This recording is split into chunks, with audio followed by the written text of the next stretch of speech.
Hello po sa lahat po ng mga taga-subaybay natin. Talaga naman nag-aantay po ng updates patungkol po sa tinatawag na The Missing Bride. Kasi kahapon po ay inaasahan ng pamilya nitong si Shera na siya po ay tatawag dito po sa kanyang family dahil syempre kaarawan po ng kanyang tatay kahapon, no? At yun po yung kanilang ine-expect dahil hindi po pinapalagpas ni Shera na batiin o magbigay man lamang ng kanyang pabate. Or syempre, dahil tatay niya yun, love na love niya. Kaya nga po talagang gumagawa siya ng paraan niya para po maipagamot yung kanyang tatay, di ba? Pero yun nga, unfortunately, wala po tayong nabalitaan na nangyari yun. Pero sa isang balita po mula sa ABS-CBN News, ay tila baga dismayado ang mga pulis dito po sa nobyo ng nawawalang bride to be. At For yan po more yung showbiz updates. And this time, eto na, no, pag-usapan po natin ang ilan sa mga updates, no. 16 hours ago, ipinost ng ABS-CBN News ang kanila pong final assessment dun po sa mga pagkatapos po nilang mabasa at mabuksan yung mga conversation, yung tinatawag na digital forensic review, no, dun po sa kanyang phone, sa phone po nitong si Miss Shera De Juan, ano, at the same time, dun po sa kanyang laptop.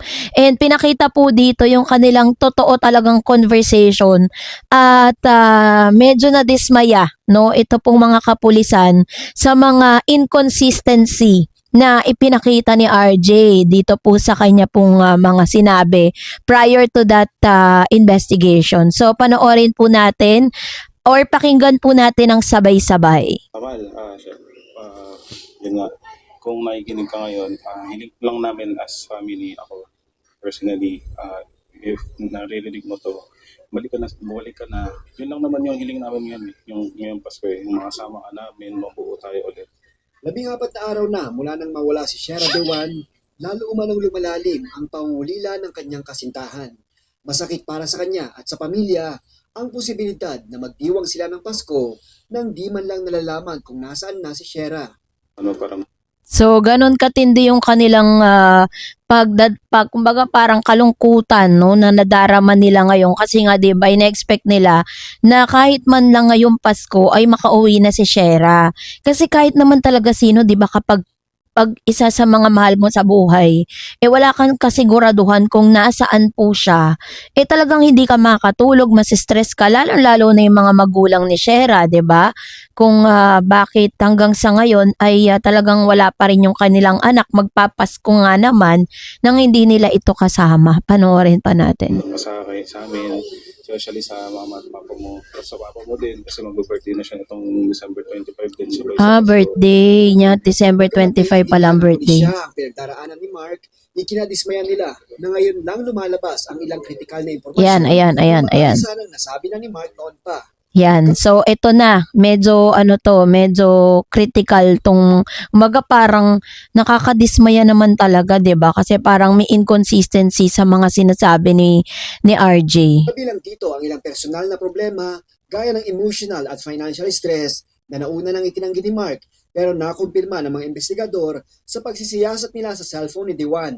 Si Mr. Mark talaga ay Ayan. kahit nung natapos yung pagkuha ng affidavit, medyo parang pag-interview mo, nagpag-process muna siya bago mo siya sabihin.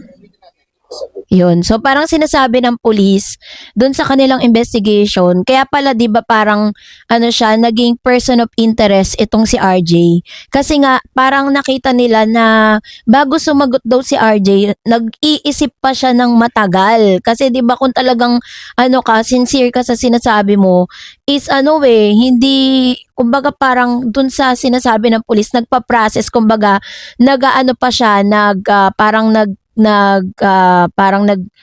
nagki-create pa siya ng sasabihin niya or isasagot niya dun po sa katanungan ng pulis, And yun po yung talagang na-observe ng mga iimbestiga sa kanya. Kaya pala siya tinawag na person of interest. So ito pa.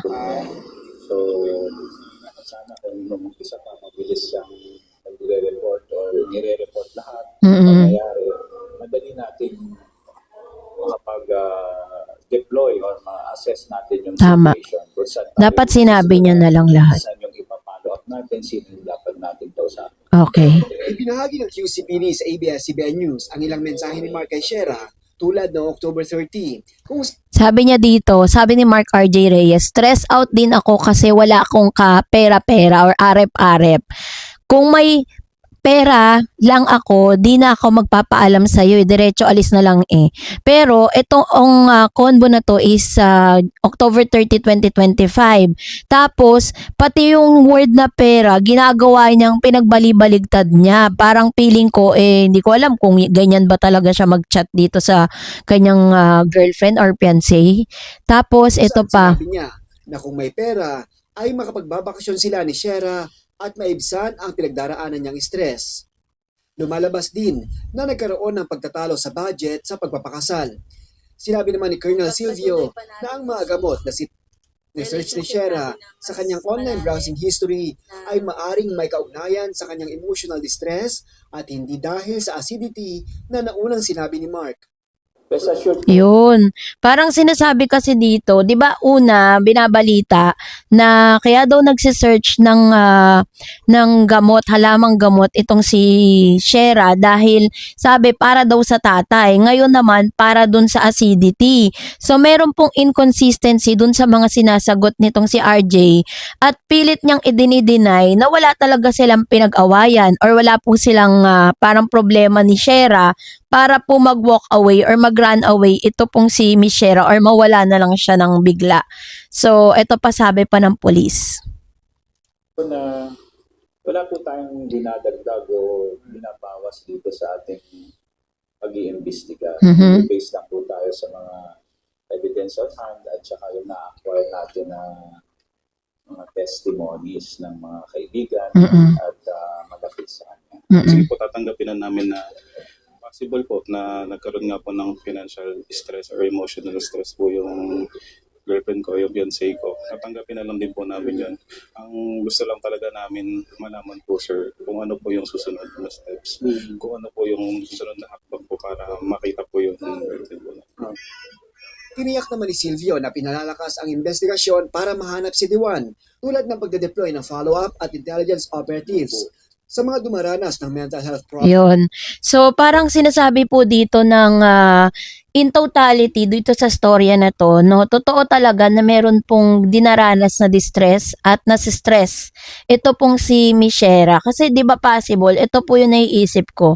Maaaring dito sa kasalang ito, si Miss Shera lang talaga ang gumagawa ng paraan to provide doon po sa kanyang kasal. Kasi syempre kahit sino pong babae, di ba, kapag gusto mong ikasal, yung pinaka-best na kasalan na magaganap para sa'yo. Kasi once in a lifetime lang talaga yung kasal, 'di ba, ng isang babae.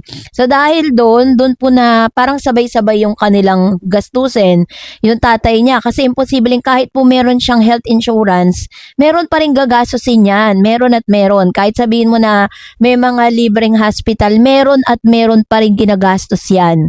So tapos, nakita natin sa conversation nitong si RJ, na parang si Michelle lang ang gumagawa ng paraan para po mapunuan kung ano man yung kakulangan dun sa kasal. Kasi 'di ba parang sinasabi ni Neto na wala siyang kapera-pera. Kung may pera lang ako, pwede na tayong umalis agad. Kasi parang gusto ni Shera na magkaroon ng parang mag-travel sila kasi nga nakakaranas nga talaga siya ng kumbaga yung mental health niya, lumalala yung kanya pong stress no na nararamdaman. So maaaring totoo nga yung sinasabi ng ilang mga netizen na si Miss Shera ay nagpapahinga, humihinga, talagang nag-iisip-isip, pero ang worst dito, sabi naman po nitong si RJ, in case na bumalik si Shera, is hindi niya naman po ipoforce na magpakasal sila agad-agad. Baka tatanungin niya muna, ganun. Pero ang tanong ko kasi, kung alam talaga ni Shera na wala talaga silang pera, wala silang funds para dun sa kasal nila, or dumaranas sila ng financial problem, bakit po nila naisipang magpakasal? Pwede namang mag-ipon muna bago magpakasal. So, yun ang katanungan. Kayo?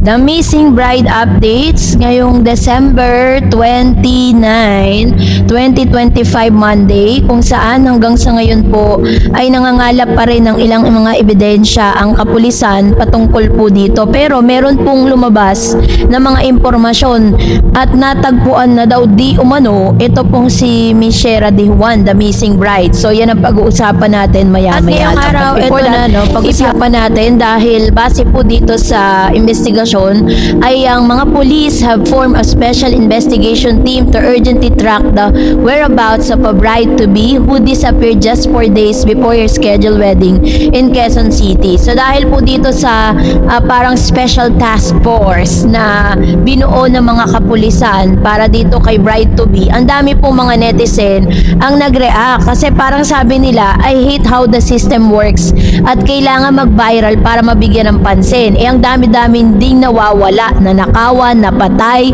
pero ang bagal ng investigasyon. Biktima pa ang kailangan maglikom ng ebidensya. So, ganon po yung totoo. Katulad ng babae na lumabas sa manhole, tapos binigyan ng 80,000. Tapos binigyan ng 10K nung nawasak yung bahay. So, parang sinasabi nila rito na ang hustisya sa Pilipinas, kailangan munang mapag-usapan, mag-viral sa social media bago po bigyan ng pansin. Katulad po nitong si Missing Bride-to-be. Kasi 'di ba parang lumabas na po sa forensic review at lumabas na rin sa investigation nila na si Miss Shera De Juan ay isang runaway bride. Pero meron din po mga tinitignan na ibang anggulo ang mga netizen patungkol dito kasi may nag-comment po dito sa Reddit, sabi niya po dito na doon daw po sa lugar ni Miss Shera De Juan sa Fairview, maraming nabubudol sa area and some of them ended up in Pangasinan. Hope she is safe. Kasi ngayong araw po na ito, naitala na meron pong nakita na babae doon po sa Pangasinan na kung saan kamukhang kamukha ni Shera De Juan. At sinasabing siya na raw di umano ang the missing bride. May mga naglabas po ng mga photos at mga evidence na nasa Mangaldan, Pangasinan. Meron din naman nagsabi na nasa Palawan. Kaya tuloy hindi na malaman kung ano yung totoo. Ngayon, meron pong isang nag-comment dito at pinapatotohanan niya na dito po sa lugar ng Fairview na to, in some area of Fairview, may mga napapabalita talaga na parang nawawala. Tapos, mga para silang mga nabudol. Tapos matatagpuan na lang sila eventually in Pangasinan.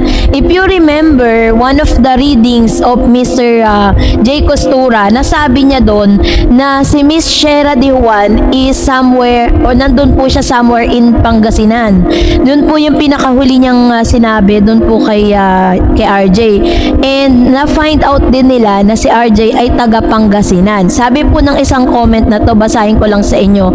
Kaya nga, natatangaan ako sa mga comments na imposible daw na makidnap dyan sa dami ng tao. Mga wala kasing alam sa area na yan. Ilang taon din akong tumira dyan Ilang beses na akong tinatry dyan ibudol sa Fairview. Kahit mismo sa tapat ng SM. Kaya hindi na ako nag-e-entertain ng strangers dyan. Yung classmate ko nung college, muntik na rin makasakay sa sasakyan dyan ng taong di niya kilala. At hindi lang siya, dalawa sila, parang nililuto daw nila. Tapos, nagpapasama kung saan. Tapos, sumunod naman sila maglakad papunta sa back street. Malapit lang sa FCM or around saan nawala yung babae. Tanaw na nila yung sasakyan daw nila na kotse. Pero bigla daw nagmadali yung kausap nila. At sabi, wait lang, sumakay daw mag-isa tapos umalis yung kotse na di sila nasakay. Parang in trance pa sila kahit nakalis na yung lalaki kasi mga 30 minutes daw silang nakatanga at naghihintay kung saan sila iniwan bago na himasmasan. So which means parang sinasabi nila rito na maraming mga nambubudol.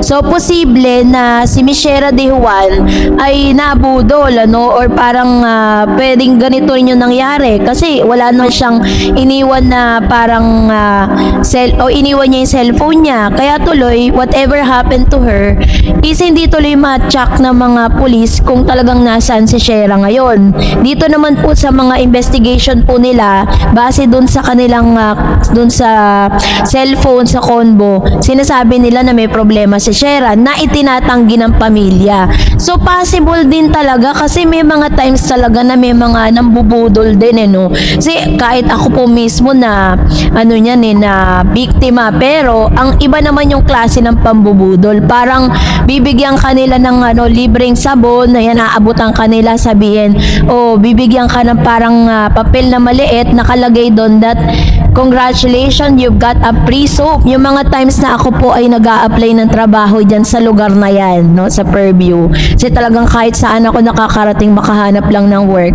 So may mga nag-aabot na mga dyan, ng mga papel, no. Tapos ikaw naman, dahil nabudol ka na minsan tatanga-tanga tayo sa daan, naniwala naman ako. So sumunod ako dun sa lalaki, dinala niya ako sa isang lugar kung saan ang daming tao na nakapalibot doon. Yun pala, budol pala yun, no? Sabi libreng sabon hanggang sa maglalapag ka ng pera mo. Ako naman, magkano lang pera ko nun dahil nag-a-apply pa lang ako ng work nun at pamasahe lang at pangkain yung dala ko. So yun lang talaga yung nakuha. Ako naman parang nung nahimasmasan ako, parang may mali, gano'n. Nung wala ka nang mailabas, iaalis ka na doon nung nagdala sa'yo. Yun yung pinaka-budol doon. Imposible rin talaga na mangyari to na binudol siya. Sabi, ito nga yung nakakatakot. When you live in Fairview or near Fairview, katabi lang yan ng Caloocan and Bulacan. Sobrang daming tao, pero doon ka matatakot Hindi assurance yung madaming tao. Kahit maraming tao, I swear, walang tutulong sa'yo. Sa loob mismo ng SM, may biglang kakausap sa'yo. So, ganun katindi, no? Pero yun nga, sinasabi ng ilan na si Miss Shera Di Juan ay nakikita daw ng mga netizens sa Mangaldan, Pangasinan, Season Pangasinan. Meron din nagsabing Palawan. Kaya nananawagan po yung mga residente ng mga netizen, no? May nag-comment po dun sa akin pong pinost sa Facebook na nakita na daw si Bride sa Season Pangasinan. Nandun daw si Miss Shera Di Juan. So, kung nandun po si Shera, sabi po ng mga netizen, bakit daw hindi puntahan ng mga pulis or makipag-coordinate sila dito po sa kapulisan sa Pangasinan para talagang ma-check na si Miss Shera Di Juan ngayon. At para rin matanong kung ano talaga ang rason kung bakit siya napunta ng Pangasinan. Kasi makes sense yung mga sinasabi po ng mga netizen na maaaring nabudol nga itong si Miss Shera Di Juan, kasi yun nga yung mga kwento nila base sa kanilang mga experience. Kasi syempre during that time mag-isa lang si Shera and parang may possibility. Tapos meron pang tinitignan na ibang anggulo yung mga netizen na may kinalaman daw. Inipilit yan ng mga netizen na may kinalaman daw yung Cabral, no, nung sa may flood control issue, tsaka si Missing Bride. Parang sinasabi nila na meron daw meron daw other stories, pero parang feeling ko naman sa mga nilalabas nila mga evidence patungkol kay Cabral, napatunayan naman po ng DNA na talagang si Cabral yun. Tapos napatunayan na rin naman talaga ng mga kapulisan na talagang talagang may Cabral talaga yung namatay, 'di ba? So hindi yun si The Missing Bride na sinasabing kamukha niya. So sinasabi naman ng ilan na parang sinesensationalize daw yung issue ni Missing Bride para matabunan yung issue ng tungkol sa flood control. Magkahiwalay na issue 'yan, 'di ba? So hindi po 'yan para po parang mag-imbento na lang yung mga kapulisan patungkol diyan. So tama yung sinasabi ng mga netizen na dapat mas deeper, kasi hindi naman, kumbaga parang na sila parang kontento na po yung mga pulis na nalaman nila na runaway bride lang si Miss Shera. Hindi po nila iniimbestigahan yung other side of the story na baka nga meron pong nambudol dito kay Shera at dinala siya sa Pangasinan. Yun po yung mga possibility, 'di ba? Katulad ng sinasabi ng mga netizen. So kayo po, anong inyong saloobin patungkol dito? Mag-comment kayo sa comment section.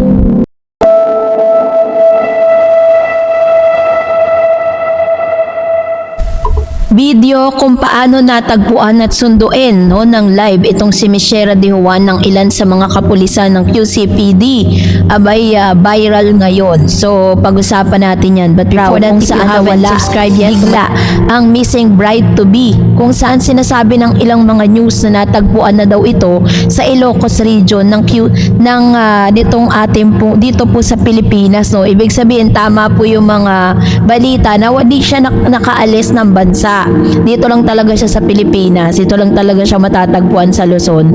Meron pong dalawang balita. Una, sinabi na tagpuan siya sa Ilocos region. Tapos meron din pong sinabi tong pulis na natagpuan na daw at papunta na ang mga kapulisan sa lugar ng Pangasinan. Sabi niya dito, panoorin natin to. Pakinggan po natin. Nga po kanina ay nakarating po ang mga personnel ng QCPD at yung mga relatives po ni Shera doon sa Luzon, Pangasinan para po siya ay sunduin. So sinabi po dito ng GMA News, it was verified by GMA News, nagsalita yung isa sa mga investigador dito na natagpuan ng araw si Shera sa lugar po ng Sison, Pangasinan. Tapos sabi naman po ng Bombo Radyo, DZRGR 891KHZ na natagpuan naman siya sa Ilocos region. Sabi diyan, natagpuan na ng mga otoridad ang nawawalang bride to be na si Shera De Juan sa Ilocos region makalipas ang 19 na araw. Mula nang iulat ang kanyang pagkawala ayon sa Quezon City Police District QCPD nitong Lunes, December 29, 2025. Ayon sa QCPD, patungo na ang mga tauhan ng Police Station 5 kasama ang pamilya ni De Juan upang ligtas at maayos niyang sunduin sa lugar kung saan siya natagpuan. Si De Juan ay inulat na nawawala noong December 10 matapos umalis ng bahay upang bumili ng umano ng sapatos para sa kanyang kasal sa isang mall sa Quezon City at sa huling nakita sa isang waiting shed ng gasoline station sa North Fairview. Hindi na siya nakontak ng kanyang fiancé na si Mark RJ Reyes dahil naiwan umano sa bahay ang kanyang cellphone. Dahil dito, bumuo ang QCPD ng isang special investigation team noong December 15 at itinuring si Reyes bilang person of interest na ayon sa pulisya, nangangahulugang maaari lamang siyang may mahalagang impormasyon sa kaso at hindi itinuturing na suspect. Nauna na ring sinabi ng QCPD na nahaharap si De Juan sa mga suliraning pinansyal kaugnay ang kanyang nalalapit na kasal at sa gamutan ng kanyang ama batay sa isinagawang digital forensic examination sa kanyang mga gadget. So meron pong isang video sa TikTok or dito po sa Black App na nagbabiral siya ngayon kasi sinasabing ito raw si Miss Shera De Juan nung natagpuan po siya dito po sa Sison, Pangasinan. So panoorin natin ang sabay-sabay at meron tayong mapapansin dito po sa bidyong ito. Let's watch this. Kaya po kasi talaga ako. Nag-aabot ko na moving na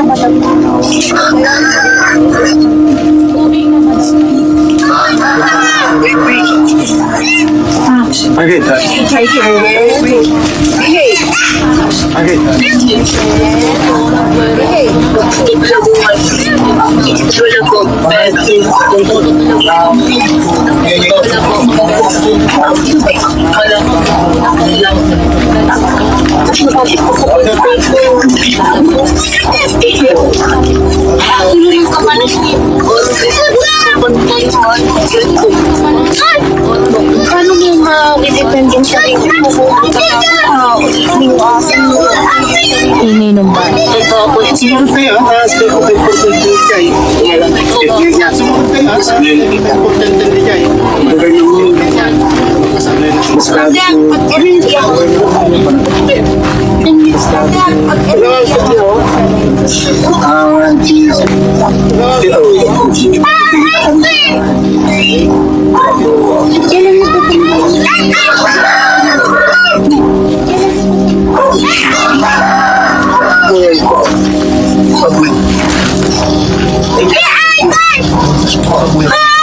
dito po.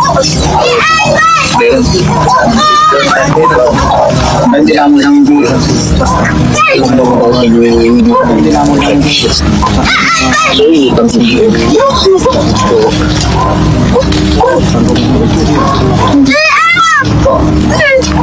Kami bukan dia namanya patrol. Kami bukan dia namanya patrol. Pagbababa tayo doon, hindi naman makakapikon-pikon. Kinain ako talaga. Nag-aabi ko kung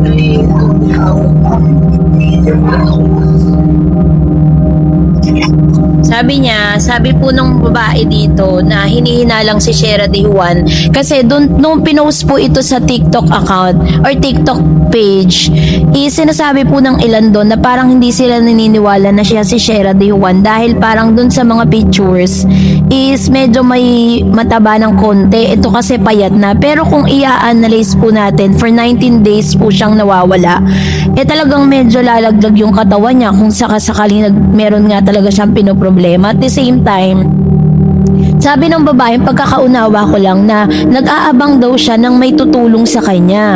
Tapos dumaan daw yung lalaki na yon, yung tinuturo niyang lalaki, at yan daw yung nagtumulong sa kanya. Parang sa pagkakakita natin kay Shera, parang medyo wala siya sa sarili niya parang tulala. Tapos parang parang wala talaga siya sa sarili. So which means talagang siguro ito talaga yung pinaka-reason, or kung totoo man na ito nga si Shera De Juan, kasi narinig po natin na parang nagpapanggasinan yung yung nasa paligid niya, no. Parang feeling ko talagang totoo nga na natagpuan siya sa lugar na to. Totoo nga na ito si Shera. Meron din nagsasabi na hindi raw yun si Shera. So dalawa yung opinion ng mga netizen. Pero kinumpirma naman po ng kapulisan na natagpuan na nga po siya sa Pangasinan. Na siya po ay sinundo na po ng kanya pong mapapangasawa na si RJ dahil kinuha na siya ng mga kapulisan at dinala po dun sa police station dun sa Sison, Pangasinan para dun po sila magkita ni RJ. Pero hanggang sa ngayon ay wala pa pong nilalabas, parang blackout news pa patungkol dito.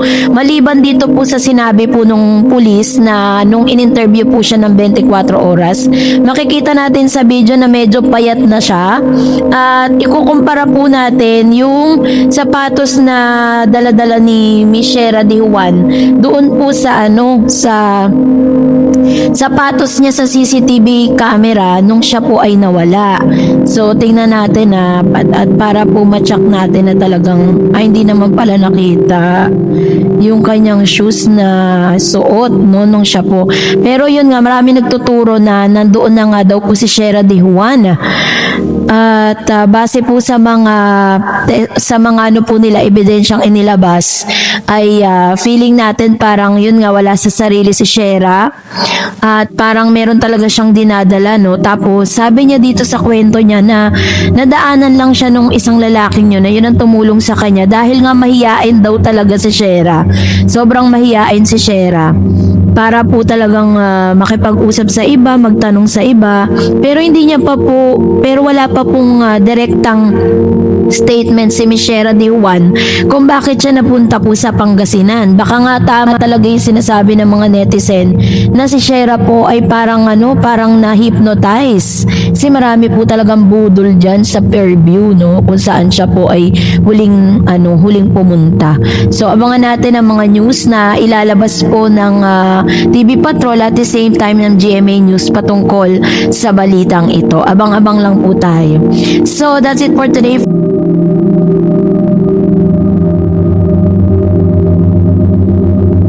The Missing Bride, kumpirmadong natagpuan na nga sa Sison, Pangasinan.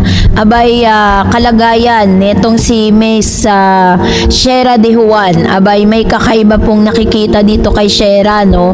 Dahil po matapos siyang matagpuan na tila baga wala po sa sariling, parang wala po or inconsistent yung kanyang mga sinasabi, makikita rin po sa mga reaction po niya na there's something wrong with Miss Shera De Juan. So pag-usapan natin ilan lahat sa mga tagpo kung saan siya po ay natagpuan after po ng 19 days na pagkawala ni Miss Shera De Juan, the missing bride, ay finally natagpuan na nga ito sa isang lugar sa Pangasinan, na bagay na ikinamangha ng ilang mga netizen dahil ito pong isa sa mga lumabas na hula ni Mr. Jay Costura. Matapos nga po na magpakonsulta itong si RJ dito kay Miss Jay Costura, dito kay Jay Costura, nabanggit ni Jay Costura na itong si Miss Shera De Juan ay nasa isang lugar sa Pangasinan kung saan meron daw babae doon na tumutulong sa kanya. So, base po doon sa kwento ni Shera, talagang naglalakad po siya. Totoo pala talaga na naglalakad siya. Sumakay po siya ng bus. Pero, kaya naman pala walang mga CCTV cameras na or CCTV footages na mailabas yung mall na sinasabing pinuntahan nito dahil hindi po bumaba si Miss Shera doon po sa mall na sinasabi niya. Kaya naman pala wala tayong makita mga CCTV cameras or CCTV footages. According po doon sa isang nagpatunay na kinumpirma niya na si Miss Shera De Juan ang nakita niya na sumakay sa bus. Pero according doon sa testigo na yon, hindi niya alam kung saan bumaba si Shera. Pero definitely hindi po siya doon sa mall bumaba. Bumaba po siya, yung testigo na to, yung nagbigay po ng statement, siya po ay naunang bumaba kaysa kay Shera. Kaya hindi niya po alam kung saan po mismo bumaba si Shera. So base po sa video na mapapanood po natin, this is courtesy from News 5. Ini-interview po si Miss Shera De Juan ng QCPD kasi nga po kinuntahan na siya doon po sa Season Pangasinan at ini-interrogate po siya dahil ang dami po mga CCTV footages na nakita po na naglalakad si Miss Shera De Juan. So kinumpirma po dito ni Shera na siya po ay sumakay ng bus at bumaba siya sa lugar kung saan hindi niya na po alam. So which means sinasabi ni Miss Shera De Juan na siya po ay naliligaw. Pero kapansin-pansin po kay Shera, ito panoorin natin. Ano yung tinanan sa dito? Rabot. Okay. Sorry. Kasi nga galing dito sa San Pablo. Lakad lang po. Pero madaling araw ko po yung nilalakad. Rabot. Pero ay masabi po ni Shera, nilalakad daw niya yung yung lugar na yon na madaling araw naglalakad na siya.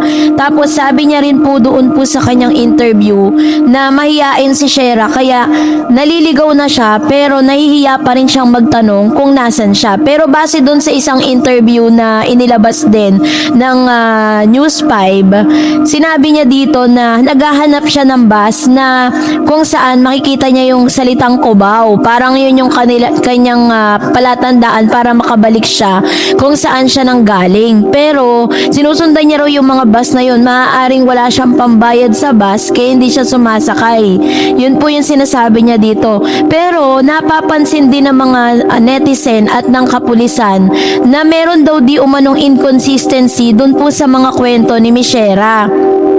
Na bagay na sinasabi ng mga netizen na nasa merong yung kanyang state of mind nandun pa rin po sa pagkalito, 'di ba? Kasi parang sabi niya, naglalakad siya, lakad siya ng lakad.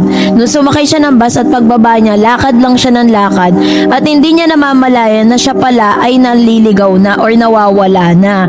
Sabi ng netizen, meron pong may nag-comment po diyan. Sabi niya, can be a case of psychological condition of dissociative fugue, wandering aimlessly with full of partial memory gaps. It is a stress-related dissociative response, which in her case, it's very much likely due to stress. So, people be kind sa mga side comments.